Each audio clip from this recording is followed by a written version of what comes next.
Na mtazamaji, karibu wasawa kuelimishwa, na hii mada inasubiriwa na wengi ambao wako hapa ofisini na wengine walio majumbani. Mimi imenifurahisha lakini. Imekufurahisha?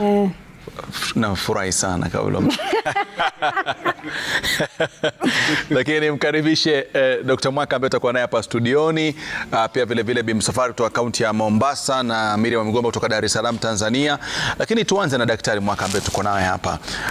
Hii hoja tulizungumzia wakati tumemaliza mada tu, ukatoa kauli ya kwamba ukatoa mfano wa ile pambaja, jinsi ambavyo mwanamke anaithamini pambaja na jinsi ambavyo labda asiwetu kuithamini ina hisia tofauti kwake kilinganishwa na mwanamume. Ndio ikaja hii hoja ya mwanamke kujidunisha kuwa nguzo muhimu katika ndoa. Ijenge na hii picha kama tuweze kuelewa walikuwa wanakusudia nini. Okay. Picha ninayojaribu kuijenga ni kwamba nyoka alivyokosa miguu hajakosa mbio. Yaani kukosa miguu kwa nyoka ndio mbio zake zinapatikana pale. Kwa hiyo mwanamke udhaifu wake ndio uimara wake. Baadhi ya watu wanafikiri udhaifu wa mwanamke ndio udhaifu wake. Kumbe udhaifu wa mwanamke ndio uimara wake. Kila mwanamke anapojifanya dhaifu mbele ya mwanamume ndo anakuwa na nguvu kubwa ya kumdhibiti na kumkamata huyu mwanamume. Na nikasema hiyo kwanza ni asili ya mwanamke. Kila mwanamke anapoumbwa anaumbwa safi, anaumbwa mtii, anaumbwa mnyenyekevu. Akiwa vinginevyo ni aidha malezi au amepitia changamoto, aidha amepitia wanaume wasiokuwa na akili, wasiothamini ule udhaifu wake na kuutumia vinginevyo, na hivyo akaamua ajibadilishe awe mtu mwingine. Lakini kila mwanamke asili yake ni udhaifu, asili yake ni utii, asili yake ni usafi. Na nikisema udhaifu na maanisha udhaifu wa kimisuli, udhaifu wa mabavu na manguvu, lakini ni imara katika akili. Mwanamume amepewa physical muscles nyingi kuliko mwanamke, lakini mwanamke amepewa brain muscles nyingi kuliko mwanamume. Ndio maana nikasema mwanamke anayejua kutumia akili yake vizuri ni yule ambaye anajua nafasi yake kama mwanamke na akaishi akiwa mwanamke. Kwa yeye kujifanya mwanamke anamzidi zaidi mwanamume kuliko yeye akijifanya mwanamume wakati ni mwanamke. Sema kitu. Na kama nimekuelewa ni kwamba zile nguvu ambazo zinatumiwa za kuona unapita nyumba kwa jirani ama tukio dogo, tunaona kwamba mwanamke anateta na anapaza sauti zake mbele ya mume wake, wanagombana na nini, sio asili ya mwanamke. Hiyo sio asili ya mwanamke.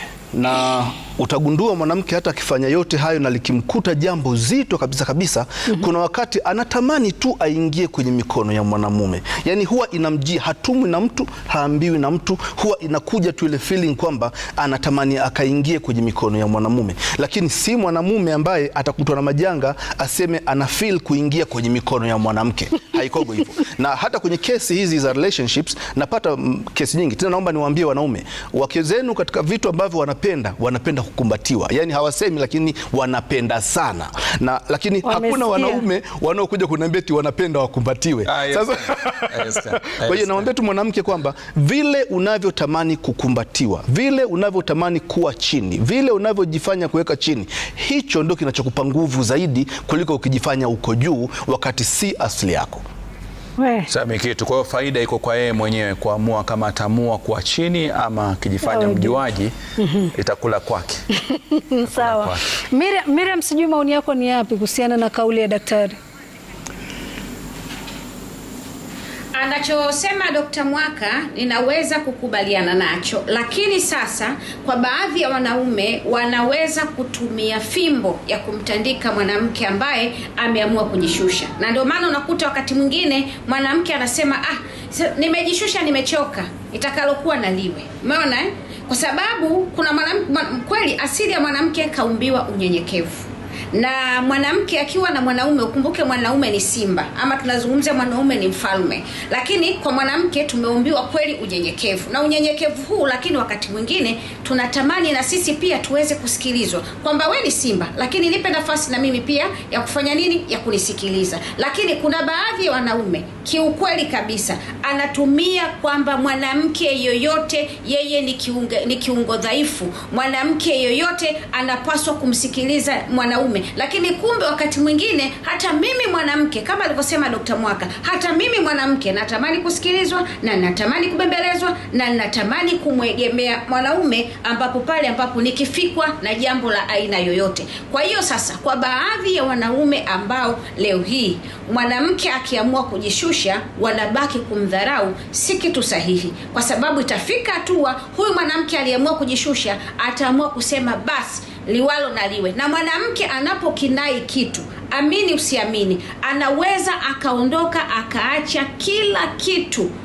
Akaacha kila kitu, mpaka mwanaume akifika hatua ya kukumbuka kwamba katika miongoni mwa wanawake ama mwanamke niliyeweza kuishi naye ambaye aliyekuwa ni mnyenyekevu ni mwanamke fulani, lakini wakati akirudi mimi sipo. Na baadhi ya watu leo hii anatamani kupata mwanamke ambaye sana, natamani kupata mwanamke kama wa fulani, kwa sababu yule mwanamke ni msikivu, kwa sababu yule mwanamke ni mnyenyekevu, kwa sababu yule mwanamke kiukweli kabisa ni mwanamke ambaye ameijengea heshima kila kitu. Sasa anakuja kuondoka mwanamke wa namna hiyo, mwanaume anabaki anajuta. Kwa hiyo ifike mahali baadhi ya wanawake, baadhi ya wanaume, unajua mke wako ni mnyenyekevu kwako, basi itengenezee thamani ile hali ya kwake ya unyenyekevu. Hali ya unyenyekevu ni ipi? Kuna mwanamke kila kitu kwake ni ndio, kwake ni sawa. Umechelewa kurudi, ukiwa huna kitu, umemgombeza, yeye hakuoneshi dalili za aina yoyote. Huyo ni mwanamke, lakini japokuwa unapaswa kupata muda na kukaa naye na kuzungumza naye aweze kutoa. Kuna wanawake wanahifadhi, unajua, kila kitu ndio, lakini kuna vitu ambavyo unamkera anavihifadhi. Miriam, kidogo nitakukatiza. Umetoa mifano tofauti. Turudi tena kwa daktari kidogo tu. Je, huko ndio kujidunisha? Kwamba Rashid anakuja kuchelewa, mimi simuulize ametoka wapi? Nasema na kujidunisha ni kumuuliza kwa heshima na taadhima. Na hapa ningependa niseme kauli moja ambayo Mariamu ameisema na naomba niisaidie vizuri sana. Labda itakuwa topic wakati mwingine. Kwamba kati ya mwanamke na mwanaume nani anatakiwa asikilizwe sana? Watu wanaweza kufikiria ni tofauti, lakini kimsingi mwanamke anapaswa asikilizwe sana kuliko mwanamume. Kwa nini? Tutakuja kuzungumza. Mwanamke anapaswa asikilizwe sana kuliko mwanamume. Lakini je, anafikishaje ule ujumbe? Amejiweka chini ili asikilizwe au amejiweka juu ili asisikilizwe? Chaguo la kwake yeye. Na unachosema daktari, kwa sababu tuende kwa Bi Msafwari, kuna wanawake mitaani yani anasifiwa kwamba yeye yani huwa ndio yule wa kuvuruga. Anawaambia wenzake kwamba mimi mume wangu ananiambia hivi, mimi hivi na nini, ujinga huo usifanyi. Na ukiangalia kwamba wakati mwingine pia anaheshimika kwa sababu ni mwanamke ambaye ni mvurugaji. Kwamba katika magrupu anasifiwa, yani jana alikuja nikamtetesha kidogo, nimpige, nifanye nini. Na inafika mahali na kwamba ile ndio sifa, ule ndio uke. Sijui utazungumzaje kwa kifupi kama nimpeleka nzuri sana ni kwamba, na ni wengi sana sampuli. Kwa bahati nzuri au bahati mbaya ni kwamba mafanikio huwa si yale yanayoonekana kwa macho ya haraka. Watu wa namna hiyo katika macho ya kijinga huwa wanaonekanaga wamefanikiwa katika grupu la wajinga, na hivyo wakaendelea kupewa sifa na wajinga. Lakini wenye akili huwa wanajua kwamba haya anayoongea ni ujinga. Uimara na ushupavu wa mwanamke ni pale anapoweza kujiweka chini alafu akamshinda mwanaume na mabavu yake na mwanaume akarudi chini. Huo ndio uimara wa mwanamke. Kubambana, kuongea, kushindana sio uimara wa mwanamke. Lakini narudia kwenye hoja yangu, mwanamke aliumbwa kwenye ubongo ana verbal areas ziko mbili, mwanamume ana verbal area moja. Kwa maana hiyo mwanamke anazungumza sana kuliko mwanamume. Kwa maana hiyo mwanamume anatakiwa msikilize sana mwanamke kuliko mwanamume. Lakini bahati mbaya ni kwamba wanawake ambao wanapaswa wasikilizwe sana, wanafikishaje ujumbe wao ili kweli kutengeneza good environment wasikilizwe? Hapo ndio shida inapokuja hapo. Lakini kama mwanamke amejishusha, amejituliza, anaongea kwa heshima na nidhamu, halafu mwanamume akawa hamsikilizi huyu mwanamke, huyu mwanamume ana shida. Maana lazima tukubaliane, wako wanaume wenye shida hata ufanye nini haoni, na wako wanawake wenye shida hata ufanye nini huoni. Lakini mwanamke asili yako, kama utakuwa na mwanamume mwenye akili na mwenye kuelewa nini maana na misingi ya ndoa, unapojishusha na kujidunisha kwake yeye, thamani yako inapanda maradufu. Na unajua unanikumbusha nikiwa mdogo,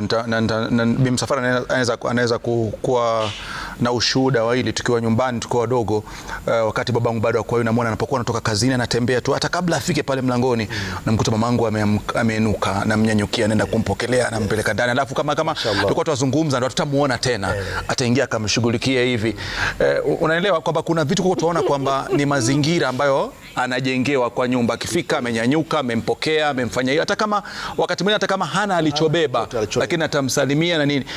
Unadhani karne hii yanaweza fanyika, hii karne hii ya simu na nini, si unapita na mikoba yako ukakungua ukaanguka na mtu bado watu wenye bahati ya kupata watoto wa kike waliolelewa na wanaofanya hayo wapo. Bi Msafwari, umeishi karne hizo, utakuwa tuweze kutuelimisha, je, hiyo ndio sawa ama kwa sasa hivi itakuwa kama ni utumwa huo? Nakwambia Rashid, hapo umenena, manake ilikuwa hata kama ulikuwa una wageni, akiingia mume wako lazima umpokee, uende ukamsikize, ujue ameshindaje. Hata kama ni maji umtafutie, umtengezee maji aende akaoge. Na hakika nakwambia ule ukweli wa Mwenyezi Mungu, na watu wamefunga, hata kuongea kwako mwanamke unaongea kwa sauti tofauti, kwa sauti ya yani unyonge, huongei kwa ile papara. Yani mume wako anaingia mpaka kuna mazingira ya kwamba yani mume wako ameingia nyumbani. Na turudi kwa kule kunyenyekea kwa mwanamke. Nataka kusema kwamba kuna wanawake wengine huwa yuko sawa kwa nyumba, lakini wanapokutana katika group pamoja wakaongea, ukamkuta mwanamke mjinga akidanganya wengine, mimi siwezi kufanya hivi, siwezi kumchemshia mume wangu chakula, siwezi kufungua mlango. Sasa utakuta wewe yule yuko pale mpumbavu anasikia yale, sasa unakuta kwamba anaenda kuigiza yale ambaye anasikia wenzake wakiongea pale mahali. Lakini nataka kuambia wanawake, kule kunyenyekea kwa mwanamke sio kuwa mtumwa, kule kujiteremsha kwa mwanamke si kwamba utakuwa mwanamke mjinga, utanyenyekea, utakuwa chini. Na kila wakati katika nyumba, kama wewe mama hutanyenyekea, nyumba yenu itakuwa si nyumba. Hebu tazama sasa tu wanawake wanapoongea, mwanamke anaongea na simu na bwanake, utasikia utafikiri ni mashine ya overlock. Yani hakuna ule utulivu wa mtu anapoongea na mume wake, yani ujue kwamba huyu anaongea na mume wake. Lakini ukikuta mahali kama ni girlfriend na boyfriend, utakuta sauti ni pole pole tu. Kwa hivyo utaelewa kwamba kule kunyenyekea ndio kunavutia. Mbona unapoongea na mtu bado hajakoa, sauti iko chini, mbona unajaribu kuzungumza kwa, alafu ukifika ndani ya nyumba sauti inabadilika, unakuwa wewe ndio mume. Hakuna siku mwanamke utajigeuza kwa mwanamume, hata tusome mabuku tuyabukie, bado utabaki kuwa mama, na nafasi yako ukiweka pale pale kwa mama, nyumba itakuwa sawa. Lakini ukisema kwamba mimi nitapandisha kwa sababu bado nimesoma, sijui nikafika wapi ukapandisha, nyumba haitaenda hivyo. Mama ni mama na baba ni baba.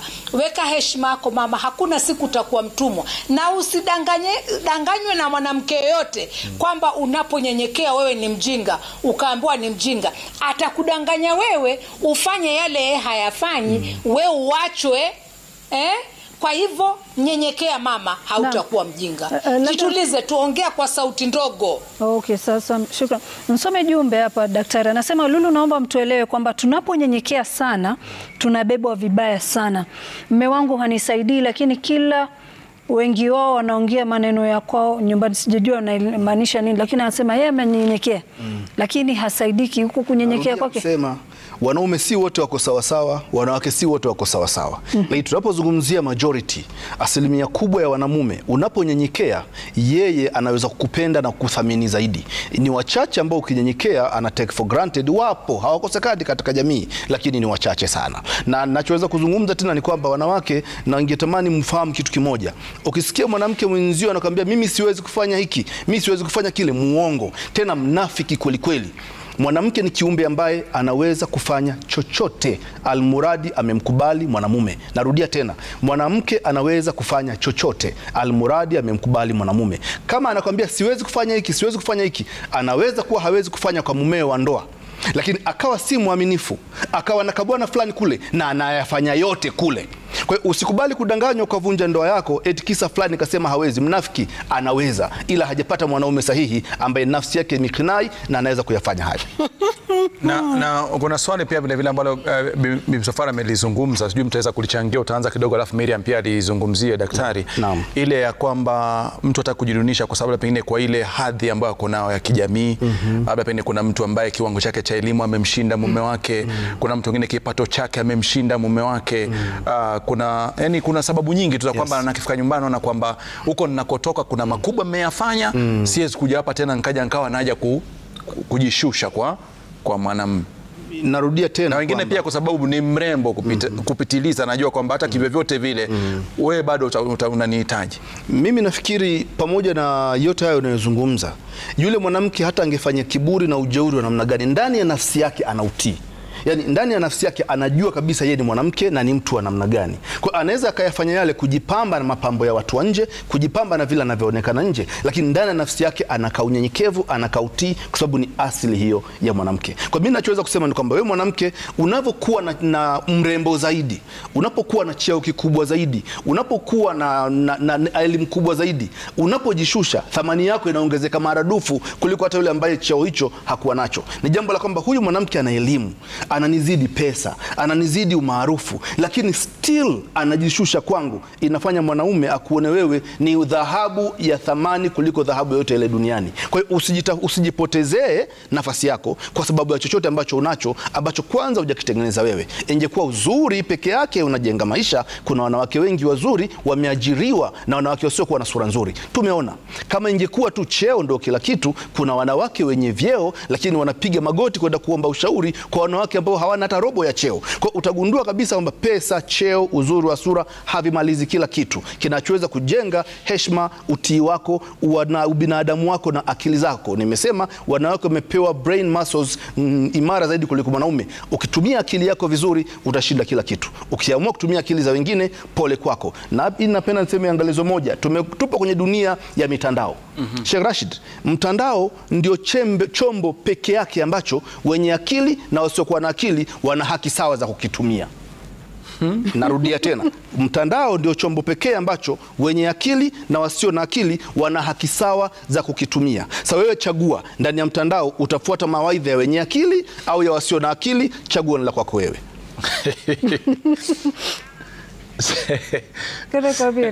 Semi kitu.